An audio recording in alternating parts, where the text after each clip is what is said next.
안녕하세요. 네, 오랜만에 뵙습니다. 주일은 한 4주 만에 뵙는 것 같습니다. 이렇게 수요일 날도 몇몇 분들이 이렇게 뵀는데요. 다들 대부분 이제 물어보시는 것들이 잘 다녀왔냐라고 물어보시는 게 아니라 괜찮냐라고 많이 물어보셔가지고 네, 이제 다 나았고요. 괜찮습니다. 이렇게 오랜만에 뵙는데도 제가 한 분 한 분 이렇게 다 인사를 못 드린 것 같습니다. 혹시나 저 형제가 왜 그러지라고 생각해 주시지 마시고요. 아, 생각이 많구나라고 생각해 주시면은 네, 감사할 것 같습니다. 오늘 말씀은요. 창세기 11장 31절부터 12장 5절까지 함께 보시겠습니다. 네, 아브라함이 고향을 떠나는 그런 말씀을 담고 있는 내용입니다. 창세기 11장 31절부터 5절까지 번갈아 가면서 그렇게 길지 않으니까요. 함께 공독하시겠습니다. 시작. 데라가 그 아들 아브람과 하란의 아들인 그의 손자 롯과 그의 며느리 아브라함의 아내 사레를 데리고 갈대인의 우르를 떠나 가나안 땅으로 가고자 하더니 하란에 이르러 거기 거류하였으며 데라는 나이가 205세가 되어 하란에서 죽었더라. 여호와께서 아브라함에게 이르시되 너는 너의 고향과 친척과 아버지의 집을 떠나 내가 내게 보여줄 땅으로 가라. 내가 너로 큰 민족을 이루고 내게 복을 주어 내 이름을 창대하게 하리니 너는 복이 될지라. 너를 축복하는 자에게는 내가 복을 내리고 너를 저주하는 자에게는 내가 저주하리니 땅의 모든 족속이 너로 말미암아 복을 얻을 것이라 하신지라. 이에 아브라함이 여호와의 말씀을 따라갔고 롯도 그와 함께 갔으며 아브라함이 하란을 떠날 때에 75세였더라. 아브라함이 그의 아내 사레와 조카 롯과 하란에서 모은 모든 소유와 얻은 사람들을 이끌고 가나안 땅으로 가려고 떠나서 마침내 가나안 땅으로 들어갔더라. 네, 창세기 11장 31절부터 5절까지는 아브라함이 고향을 떠나 결국에는 가나안 땅으로 들어가는 내용입니다.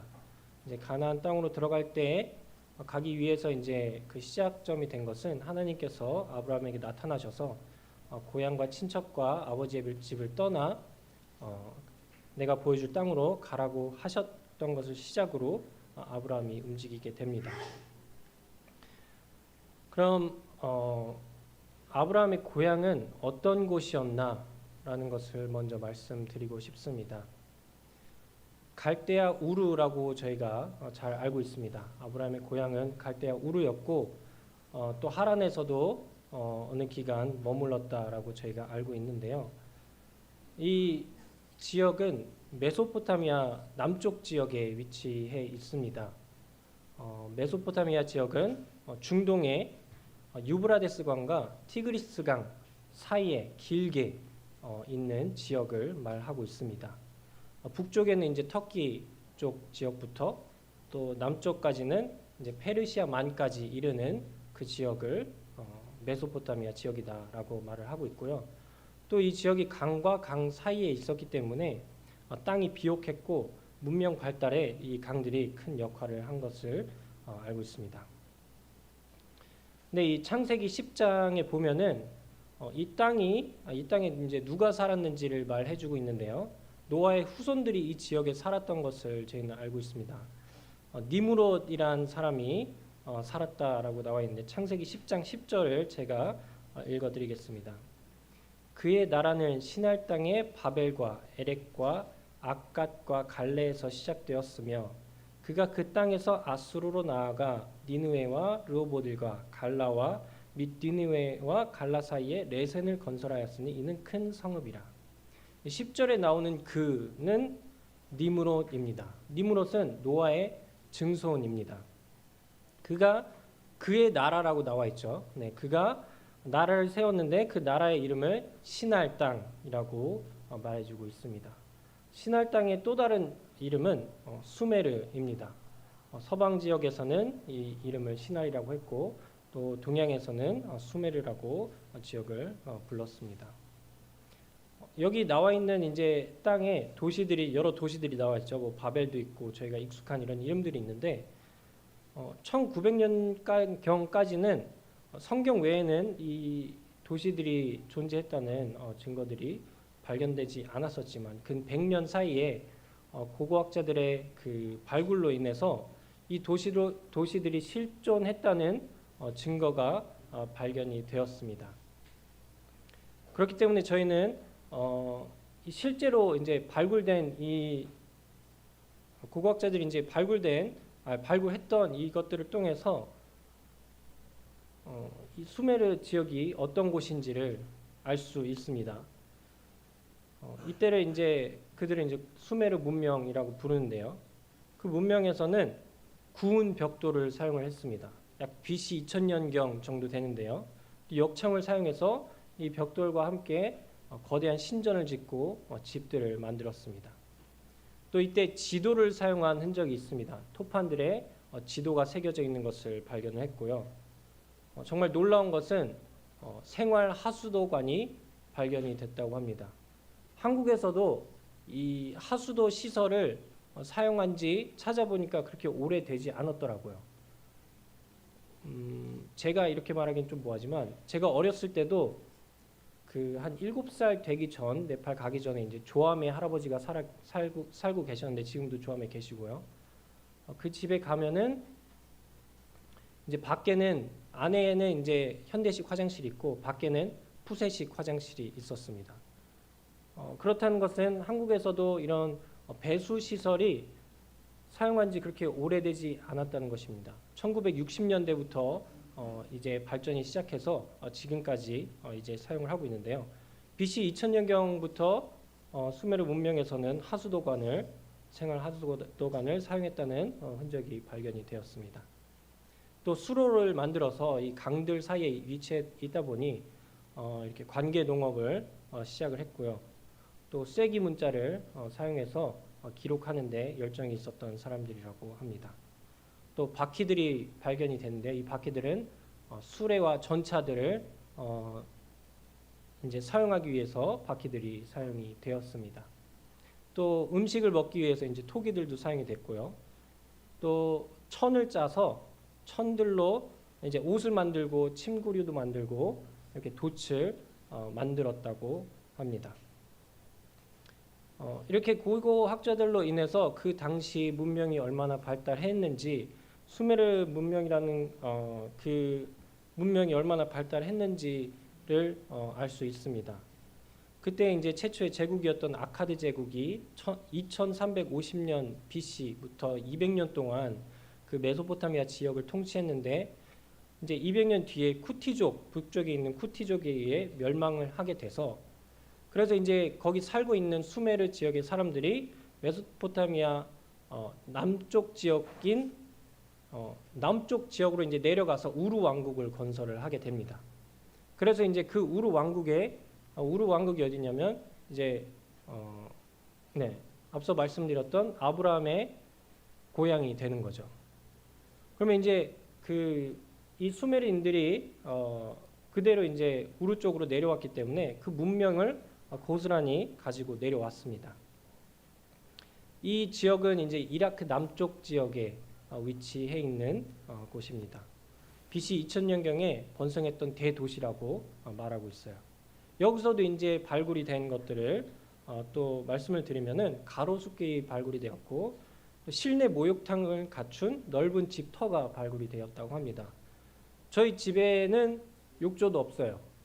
욕조도 없고 요즘 뭐 잘 사는 집까지는 아니어도 뭐 욕조 있는 집도 많죠. 근데 목욕탕을 갖고 있는 집은 부자들도 목욕탕을 집에 갖고 있을지는 잘 모르겠습니다.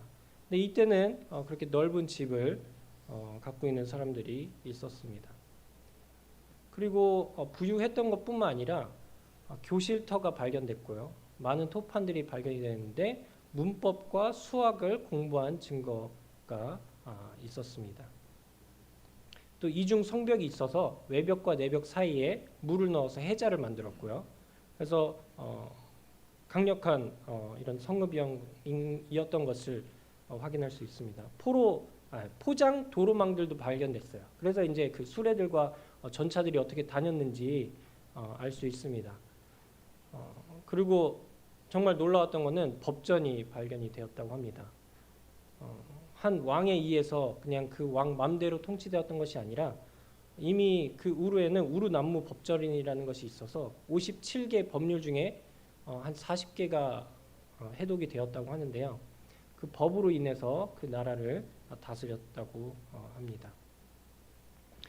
고고학자 중에 글이 쓴 아처라는 분이 2002년도에 쓴 글을 짧은 글을 읽어드리겠습니다.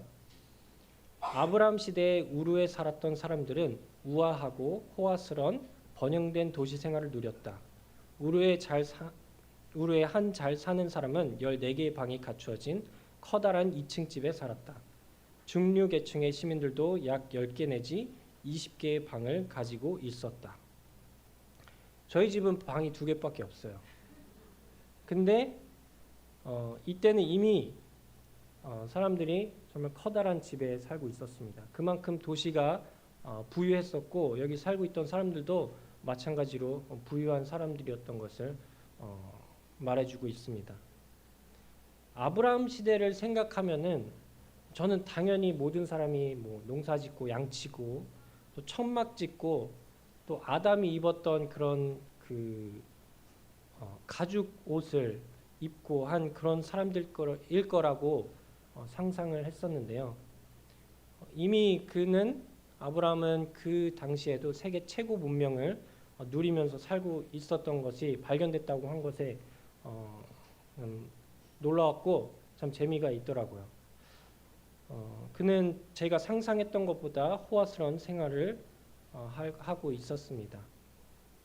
제가 그 우르 지역이라든지 메소포타미아 지역 그 문명에 대해서 말씀드린 것은 정말 놀라운 사실들 중 일부만 말씀드린 것입니다.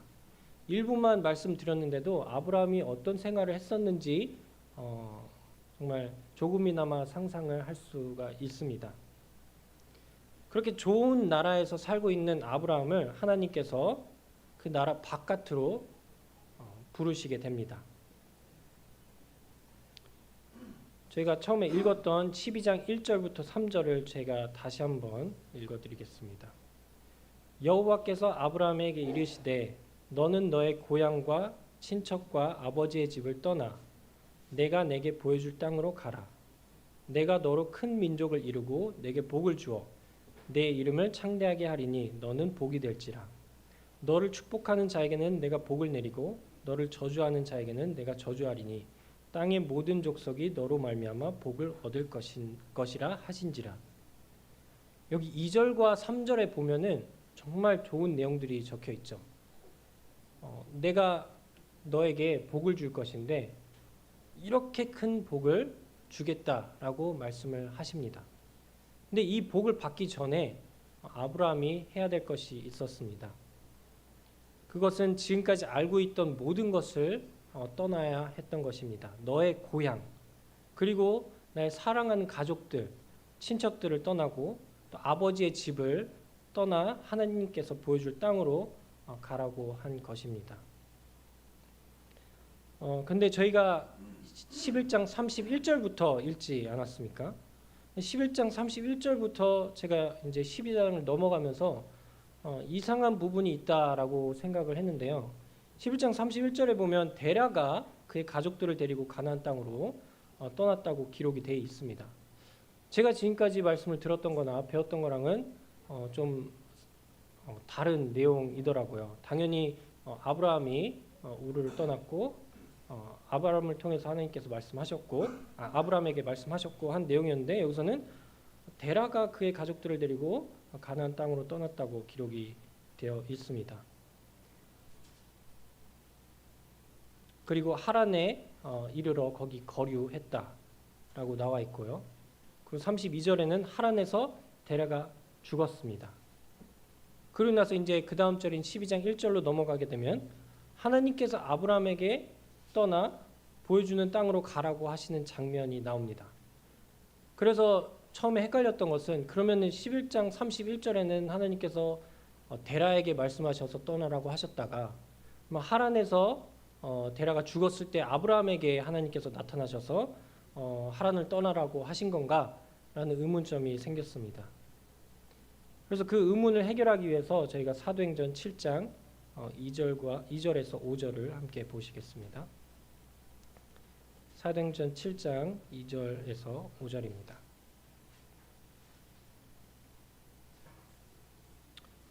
짧으니까 함께 읽겠습니다. 다 찾으셨으면 읽겠습니다. 시작. 스데반이 이르되 여러분 부형들이여 들으소서. 우리 조상 아브라함이 하란에 있기 전 메소포타미아에 있을 때에 영광의 하나님이 그에게 보여 이르시되 내 고향과 친척을 떠나 내가 내게 보일 땅으로 가라 하시니 아브라함이 갈대아 사람의 땅을 떠나 하란에 거하다가 그의 아버지가 죽음에 하나님이 그를 거기서 너희 지금 사는 이 땅으로 옮기셨느니라. 이 내용을 보면은 창세기 12장 1절을 인용한 말씀인 것을 알 수 있습니다. 그런데 여기서 하나님께서 아브라함에게 나타나셨을 때는 하란에 있기 전이라고 말씀해주고 있습니다. 2절에 보면은 하란에 있기 전 메소포타미아에 있을 때에 영광의 하나님이 그에게 보여라고 기록이 되어 있습니다. 그러면 이 하란에 있기 전이라고 하는데 그러면 그것이 어디냐? 4절에 보면 아브라함이 갈대아 사람의 땅을 떠나라고 나와 있죠. 아브라함이 하나님의 말씀을 들었을 때는 하란이 아니라 이미 갈대아 우르에 있을 때 하나님께서 그에게 나타나 그에게 말씀하신 것을 알 수 있습니다. 그렇기 때문에 창세기 32절부터 1절까지는 시간적 흐름대로 기록된 것이 아닌 것을 알 수 있습니다. 12장 1절부터는 다시 그 전 내용을 다뤄주고 있습니다. 32절까지는 그들이 이제 하란에 어떻게 이동하였는지를 말해주고 있고 12장 1절부터는 다시 왜 그들이 우르를 떠났는지를 설명을 해주고 있는 것입니다. 하나님께서 우르에서 아브라함에게 나타나셔서 복을 약속하시고 떠나라고 말씀하셨습니다. 그리고 데라가 가족들을 데리고 하란까지 가는 것을 확인했습니다. 아마 여기서 유추할 수 있는 것은 하나님께서 말씀은 아브라함에게 하셨지만 아브라함이 아버지를 설득하여 함께 떠나지 않았나 생각을 해볼 수가 있습니다. 그러나 결국 그들은 가나안까지 가지 못하고 하란에서 멈춰서게 됩니다. 그리고 그의 아버지인 데라가 죽기까지 하란을 떠나지 못하는 것을 볼 수 있습니다. 아브라함은 가고 싶어도 아직 아버지의 휘하에 있었기 때문에 아버지가 하란을 떠나지 않는 한 가지 못했다라는 생각을 할 수 있는데요. 그러면 이 하란이란 지역은 어디냐? 왜 하란에서 멈췄나? 그 많고 많은 지역 중에 라는 질문을 할 수 있게 됩니다. 하란은 이 메소포타미아 지역 가장은 아니지만 북쪽에 있는 지역입니다. 이 우르가 이제 남쪽 지역에 있었는데 남쪽에서 올라가다 보면은 이제 하란까지 이르게 되고 거기서 이제 방향을 틀어야 이제 가나안 쪽으로 이제 가는 방향입니다. 그래서 이 하란을 벗어나게 되면은 메소포타미아 문명을 벗어나게 되는 것입니다. 그렇기 때문에 지금까지 누려왔던 문명의 혜택을 다 포기하고 떠나야 하는 것입니다. 그러나 데라는 하나님께 직접 음성을 들은 사람이 아닙니다. 그렇기 때문에 하란까지는 어떻게 왔는데 메소포타미아를 떠나려고 하니까 아마 망설이게 된 것이 아닐까라는 생각을 하게 되었습니다. 하나님께서는 아브라함에게 떠나라고 하신 것이 세 가지 있었죠. 처음에는 고향을 떠나라고 하셨고 친척들 그리고 아버지의 집을 떠나라고 말씀하셨습니다. 이것을 통해 아브라함이 자기가 알고 있는 그리고 익숙한 고향, 사랑하는 친척들을 떠나서 하나님을 우선으로 선택해야 하는 일을 먼저 해야 함을 말해주고 있습니다. 그리고 이 지역에 있는 사람들은 다신교였습니다. 우상 숭배자들이었죠. 저희가 잘 알고 있죠. 아브라함의 아버지인 데라도 여호수아 24장 2절에 나와 있는데요. 다른 신을 섬겼던 사람이라고 알고 있습니다. 그렇기 때문에 다른 우상을 섬기면서 하나님을 섬길 수 없었기 때문에 아브라함은 고향을 떠나야 했습니다. 그리고 그가 누리고 있는 모든 편리한 것을 하나님을 위해 버려야 했습니다. 하나님께서 떠나라고 했던 모든 것을 떠나기 전에는 하나님께서 보여주시는 땅으로 갈 수 없음을 보여줍니다. 그렇기 때문에 아버지의 집을 떠나라고 했지만 처음에는 그러지 못하고 아버지와 함께 하란까지 가는 모습을 보여줍니다. 그리고 아버지와 함께 결국에는 가나안까지 가지 못하죠. 그리고 아버지가 죽음으로써 하나님께서 떠나라고 한 모든 것을 떠날 수 있게 됩니다. 이렇게 아브라함에게 1순위가 될 만한 모든 것을 떠나는 결정을 할 수가 있게 됩니다. 이 이야기는 단순히 하나님께서 갈대아 우르에서 아브라함을 불러 약속의 땅인 가나안으로 인도하셨다. 그에게 복을 약속하셨다. 이 한 문장과 같은 너무나도 간단하고 쉬운 내용이 아닙니다. 지금까지 알고 있던 것들을 모두 버려야 했고요. 사랑하는 것, 편리한 것, 내가 좋아하는 것, 모든 것들을 버리는 것뿐만 아니에요. 가나안은 이제 변두리 땅으로 가야 했는데 혼자 가는 것도 아닙니다. 나의 가족들을 함께 데리고 가야 돼요. 나 혼자 어려운 거는 어느 정도 이제 감수할 수 있지만 나의 사랑하는 사람들까지 그 어려움을 감수해야 하는 것은 한층 더 어려운 결정이라고 생각이 됩니다. 그리고 나아가서 가나안 땅의 사람들로부터 초대를 받은 것도 아니었습니다. 심지어 가나안 땅에 갔는데 여러 가지 어려움들이 있죠. 흉년이 들어서 애굽으로 또 내려갔는데 또 아내가 너무 예뻐서 또 누이라고 속이기까지 하고 이런저런 쉽지 않은 여정들이 기다리고 있었습니다. 아브라함의 별명이 이제 믿음의 조상이라고 하는데요. 그 호칭이 괜히 생긴 것이 아니라는 생각이 들게 됩니다. 이렇게 아브라함이 고향을 떠난 내용에 대해서 준비를 하면서 저도 한국을 떠났던 그런 경험을 떠올리게 되었습니다. 다들 아시다시피 요번에 저는 이제 해외를 다녀오게 됐는데요. 혹시 여기서 외국에 가보신 적 있으신 분 있나요? 아마 요즘에는 그래도 다는 아니지만 몇몇 분들이 외국에 다녀온 경험들이 있는 것으로 알고 있습니다. 한국의 삶의 질의 수준이 전 세계에서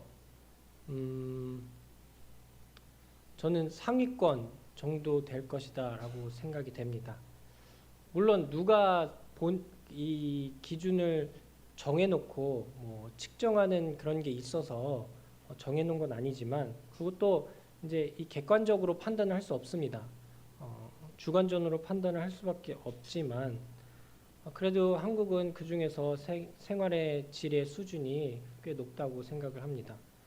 선진국이라고 하면 저희가 제일 먼저 생각하는 나라가 미국이죠. 미국도 있고 유럽의 많은 국가들이 있고 또 아시아에는 이제 일본도 있을 것이고 이런 나라들이 있는데요. 제가 다 가보지는 못했습니다만 요번에 유럽을 다녀왔습니다. 유럽에서도 이탈리아와 프랑스와 영국을 다녀왔습니다. 참 좋았어요.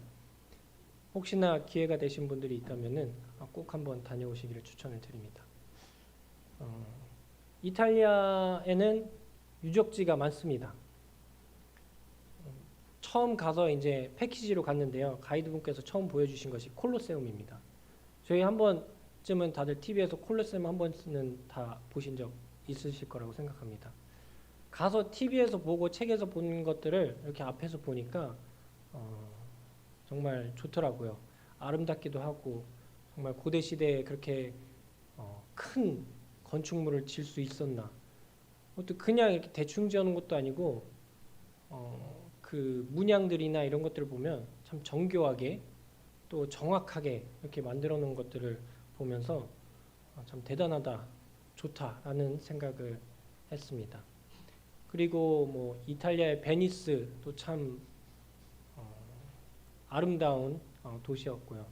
프랑스도 가니까 파리에서 왜 사람들이 파리에 오면 여기에 살고 싶다라고 말하는지 알겠다라고 저희 자매가 얘기를 하더라고요. 그냥 뭐가 좋다라기보다 그 감성 자체가 사람을 참 편안하게 만들어주는 그런 분위기가 있더라고요. 뭐 영국도 좋았습니다. 영국도 이 왜 신사의 나라라고 하는지 알 정도로 그냥 모든 것이 깔끔하고 네, 그런 사람들이 뭔가 다 젠틀맨 같고 한 그 생각을 갖고 가서 그런 건지 모르겠는데 다 신사들 같은 그런 느낌을 받았습니다. 제가 말씀드렸다시피 이 나라들은 정말 다 잘 사는 나라고 선진국입니다. 그런데도 불편한 부분들이 있더라고요. 한국은 다른 나라들에 비해서 이 편리성 그리고 빨라야 된다 하는 것이 참 중요하게 생각하는 나라입니다. 그렇기 때문에 한국에 있다가 다른 어떤 나라에 가도 그 편리성이나 뭐 빨리 해야 된다는 그런 부분에 대해서는 따라오지 못합니다. 호텔에서 머물렀는데도 삼성, 사성이라고 하지만 삼성 호텔들은 한 한국의 에어비앤비 수준 정도로 생각이 되고요. 그리고 뭐 이 청결도나 깨끗함도 한국에는 따라오지 못하는 것 같습니다. 그리고 한국에 잘 돼 있는 게 이제 고속도로의 휴게소잖아요. 휴게소에 가면 정말 잘 돼 있죠. 근데 이탈리아에서 휴게소를 여러 번 들렸는데요. 한 건물에 편의점, 화장실, 그리고 뭐 카페 같이 이제 음료를 좀 마실 수 있고 간단한 음식을 먹을 수 있는 건물이 이제 올인원으로 돼 있고요. 옆에 주유소가 하나 있습니다. 한국처럼 이렇게 주차를 많이 할 수 있는 그런 자리도 없어요. 그렇게 이제 뭐 프랑스에서도 뭐 이 영국이나 뭐 이런 국가들에 가면 유럽에 가면 뭐 치안이 안 좋다라고 하는데 확실히 피부로 느껴질 정도로 그런 부분이 있었습니다. 그리고 현재는 아실지도 모르겠지만 뉴스에 요즘 많이 나오고 있는데 프랑스는 시위 때문에 지금 매우 불안정한 상황이었고요. 저희가 갔을 때도 시위가 계속 되고 있던 그런 시기였습니다. 그렇다 보니 한국에서 이 편리한 것을 모르던 것을 누리고 가다가 유럽에 가니까 이렇게 좋은 것들을 보는 것은 너무 좋은데 이런 편리한 것들에 대해서는 참 불편한 점들이 많다라고 생각이 되더라고요. 그래서 한국에 오는 날 너무 좋았습니다. 한국에 돌아오는 것이 너무 좋고 한국에 돌아와서도 마음도 편해지고 네, 모든 것이 다 편리해지더라고요. 이렇게 한국에서 유럽으로 잠시 다녀오는 것도 이렇게 불편한 점이 많습니다. 이렇게 뭐라고 해야 될까요? 너무 저렴하게 갔다 와서 그렇다 이런 것도 아닙니다. 뭐 패키지로 갔다 왔기 때문에 뭐 이렇게 편하게 갔다 올 만도 한데 불편하더라고요. 근데 선진국들도 이런 수준인데 개발 국가들은 말할 것도 없겠죠. 다들 아시겠지만 저는 이제 네팔에서 12년 동안 살다 왔는데요. 네팔은 아시아 중에서도 정말 모든 것들이 최저 수준입니다. 제가 이렇게 이런 나라들을 다녀왔을 때도 저는 이제 가는 것이 아니라 이제 다시 올 생각으로 갔잖아요. 그런데도 이런 불편하고 어려운 부분들이 있었지만 정말 이 선교를 하러 떠나시는 분들 얼마나 어려운 결정을 하시는 건지 다시 한번 생각을 하게 되었습니다. 아브라함과 마찬가지로 문명 혜택을 떠나게 되고요. 당연히 한국보다 못 사는 나라로 가지 않습니까? 문명 혜택을 떠나고 고향을 떠나고 가족들을 떠나고 정말 알지 못하고 초대받지 못하는 그런 나라로 갑니다. 초대받지 못하는 것뿐만 아니라 기독교를 반대하고 있기 때문에 선교를 가지 않습니까? 적대적인 나라로 가게 되는 것입니다. 오직 하나님의 부르심을 따라갈 수 있는 것은 나의 모든 것을 버려야지만 가능한 것입니다. 그런데 성경에서는 하나님의 계획을 위해서 가장 큰 희생을 하신 분이 계십니다. 이분은 저희가 잘 알고 있습니다. 예수님입니다.